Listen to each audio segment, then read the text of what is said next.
So how long you been out? 10 months now. 10 months. Yeah, 10 months Okay. now. So how was the transition from when you got out to, you know? Well, when I first got out, I was a little bit unsettled, trying to figure out what's going to happen, where I'm going to go, how it's going to be different, the new people I'm going to meet, new people I'm going to encounter. So I was a little skeptical and a little bit excited, but I wasn't afraid, but I was prepared and ready, but also, you know, a little nervous. Okay. So when you say nervous, it was more like you say it was more of like kind of like the unknown. Would you say fear, or Not it too much just fear, feel but just nervous?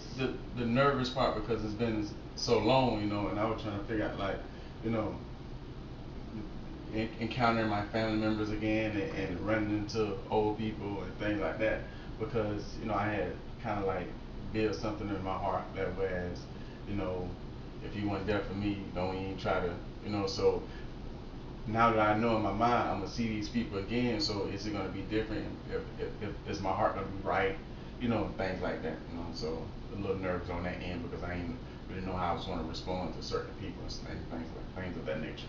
What? So once you did get home, was it challenging when you did run into these certain people?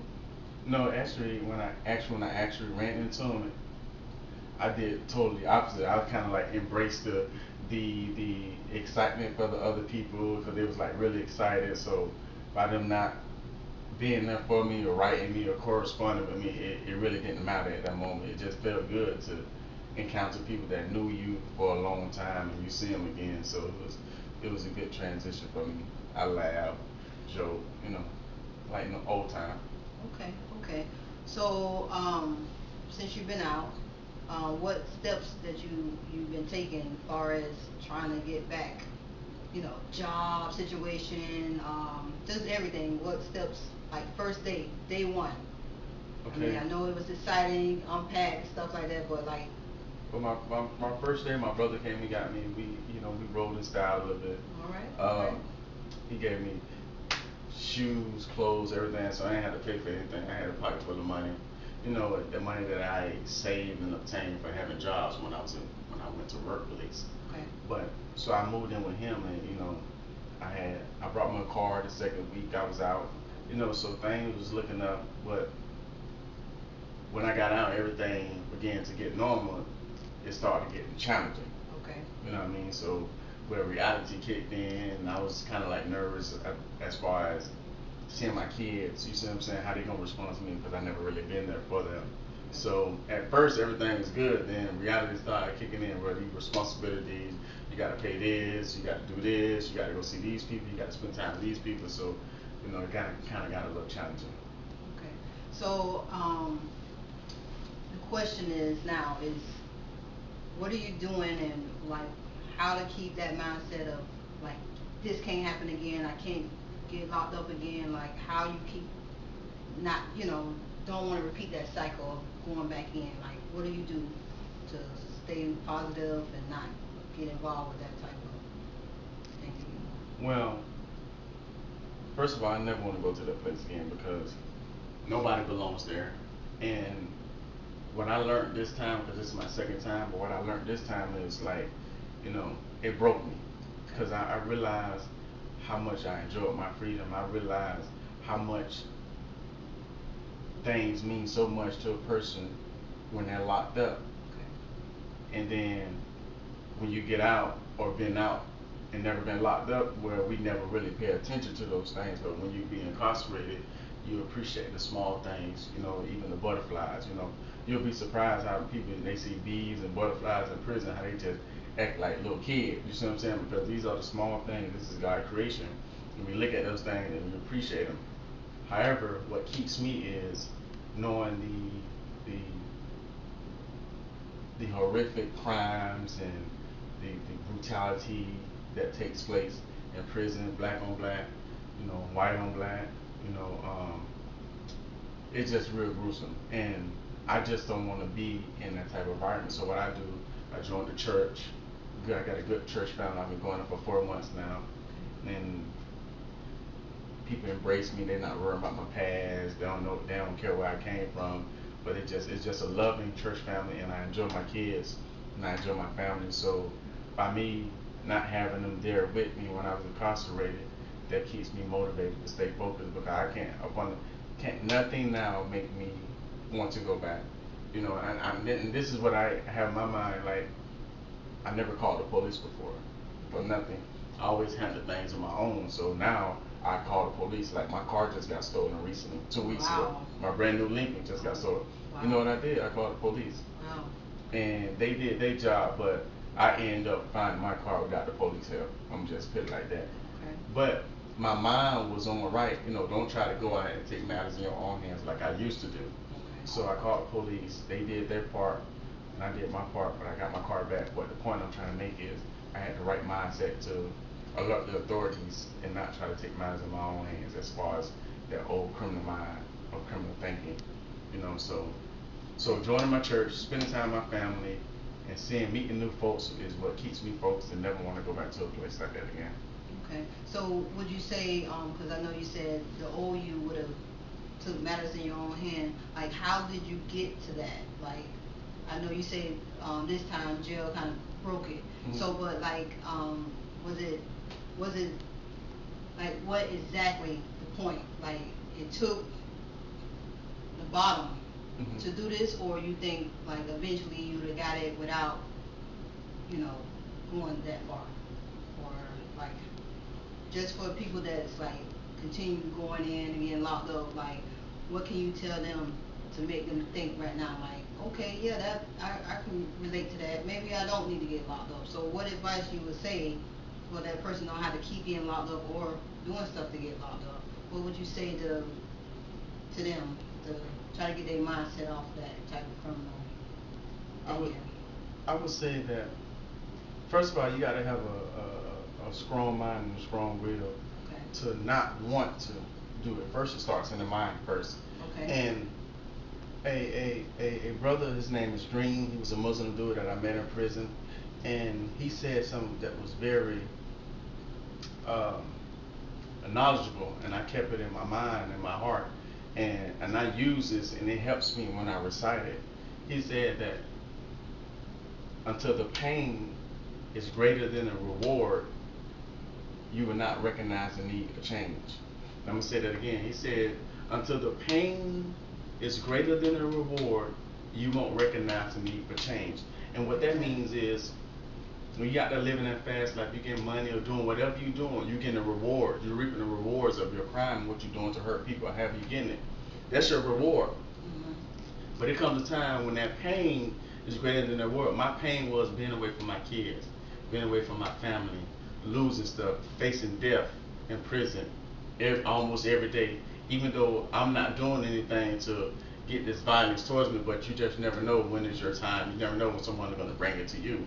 So that was the pain of sleeping with a knife, you know, worrying about somebody going to try to hurt me, going to do anything to me. So that was my pain. So until the pain is greater than the reward, you won't recognize the need for change. And I just ain't want to die in prison, lose my life in prison. So I put in my mind, that pain that I went through and I suffered and what I went through was greater than going and taking something that don't belong to me, running in banks, you know, kidnapping people and doing all that type of stuff.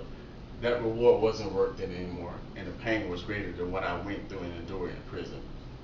Now I recognize the need for change. I don't want to go through that. I don't want to experience that. Life is much, much more, and I'm smarter than that.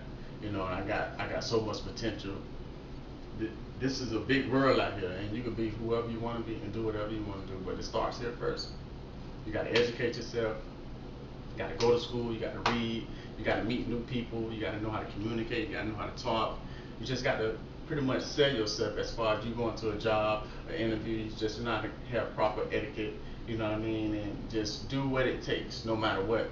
And don't be afraid to ask a question. Don't be afraid to ask for help, because you never know who might help you. And first and foremost, you always got to keep God first. Keep God first, and that's what keeps me focused and where I am at right now. And that's why I got the mindset of never going back because of God. I like that. I like that a lot. So let's kind of switch it up a little bit. So they just passed a law that people with felonies can vote. Would would you be voting?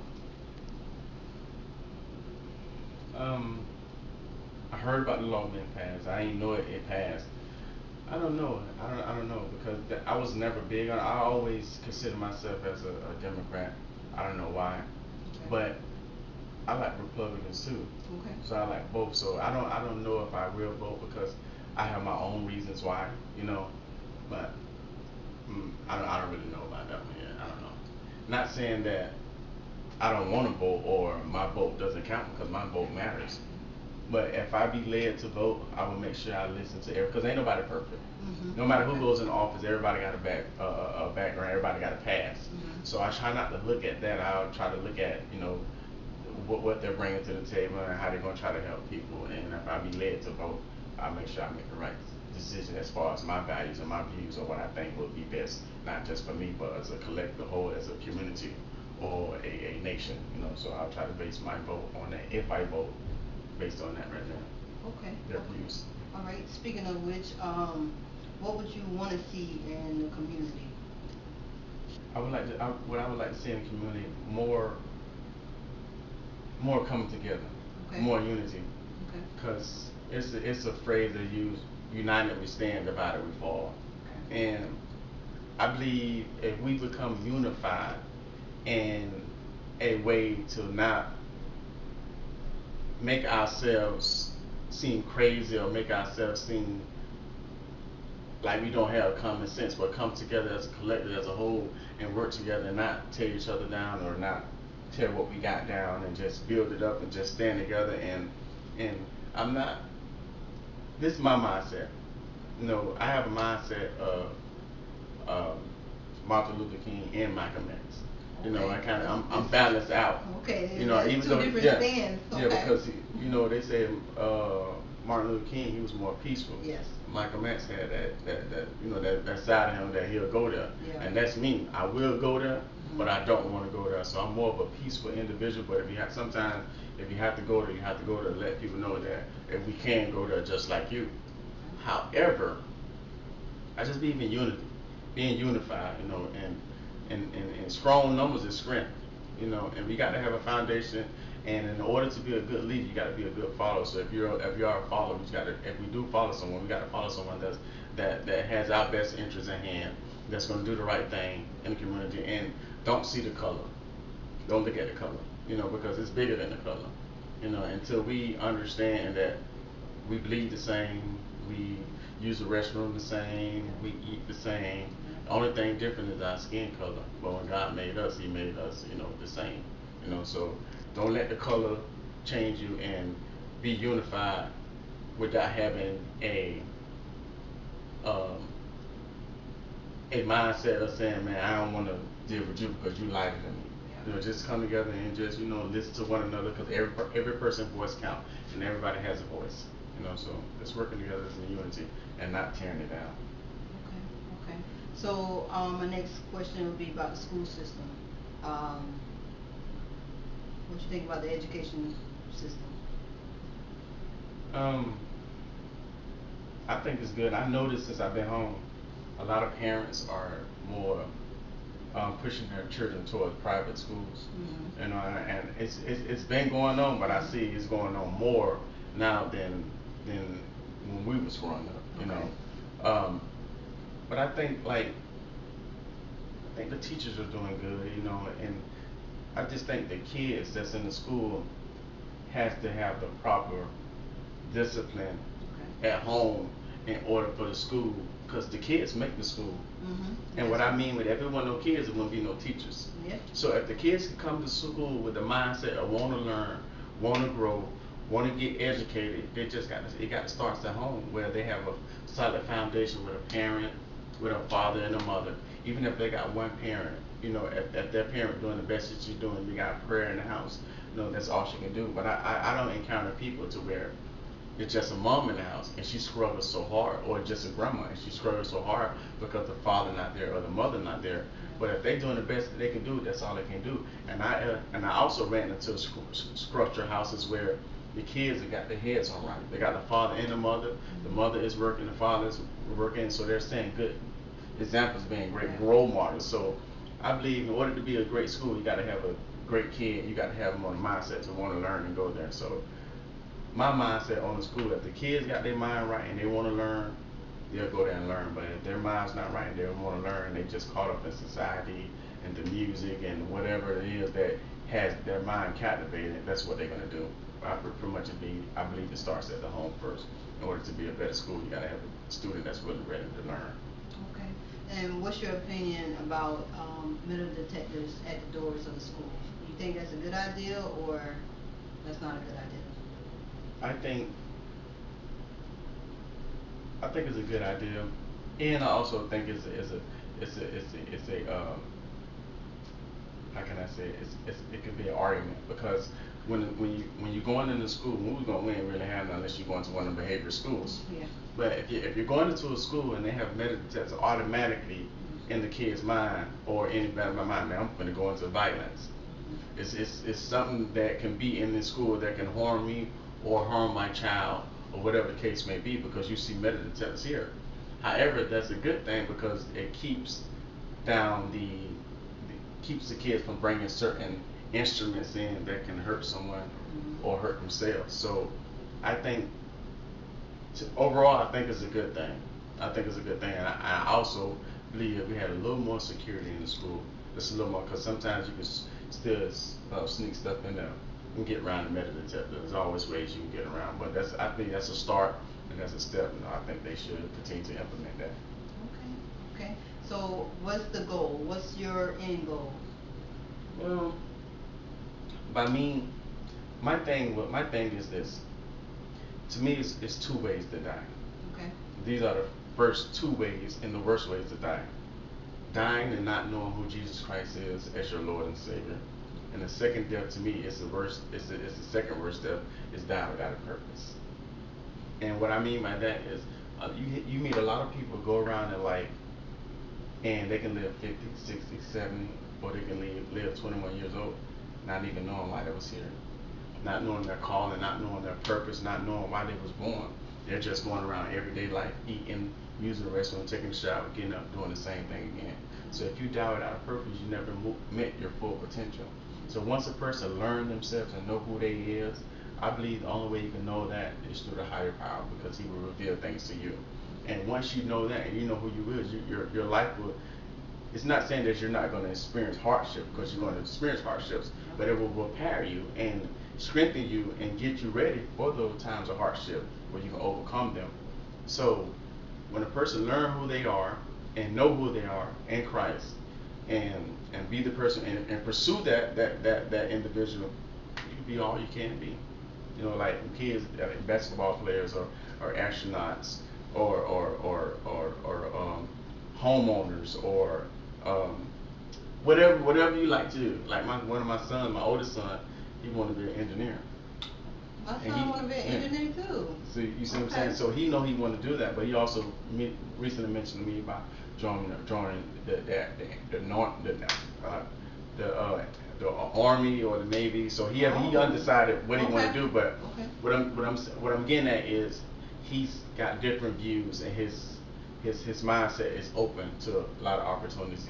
So whatever he wants to do, he can set his mind so he know that, but he know in the direction where you want to go. So if you have a direction you know you want to go, you just got to pursue it. Yeah, that's important, knowing the direction of where you want to go. All right, so I guess my last thing is, what you want to leave the people knowing about you, what legacy you want to leave, last words.